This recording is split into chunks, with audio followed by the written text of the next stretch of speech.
மாமா ஈரோடு போயிட்டு வந்திருந்தாரு. அம்மா கொஞ்சம் காயெல்லாம் கொடுத்து விட்டுருந்தாங்க. முள்ளங்கி சாம்பாரும் புடலங்காய் பொரியல் பண்ணலாம் அப்படின்னு தான் நான் ரெடி பண்ணிகிட்டு இருந்தேன். எப்பயும் போல் பருப்பு, தக்காளி, பூண்டு, பச்சை மிளகா, வரமிளகா, ஜீரகம், கொஞ்சம் மிளகு, மஞ்சத்தூள், உப்பு, கொஞ்சம் பெருங்காயம் போட்டு எல்லாம் வேக வச்சிட்டேன். ஏன்னா குக்கர் ஓவர்ஃப்ளோ ஆகுதுன்னு ஒரு வீடியோ போட்டிருந்தேன். அதுக்கு டிப்ஸ் சொல்லியிருந்தாங்க, லோ ஃப்ளேமில் வச்சு பண்ணணும் அப்படின்ட்டு. நான் இன்றைக்கி அப்படி தான் பண்ணேன். எனக்கு இன்றைக்கி எதுவும் பொங்கலை.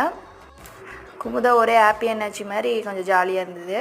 அப்படி இந்த சைடு அடுப்பில் குழம்புக்கெல்லாம் தாளித்து விட்டலாம் அப்படின்ட்டு ஒவ்வொன்றா தாளித்து விட்டுட்டு இருந்தேன். எப்பயும் போல் தாளிப்பெல்லாம் போட்டு காயெல்லாம் போட்டாச்சு. புளித்தண்ணி காய் வேக வைக்கும் போதே போடணுன்னு சொல்லியிருந்தாங்க. இன்றைக்கி நான் அந்த மாதிரி தான் பண்ணேன்.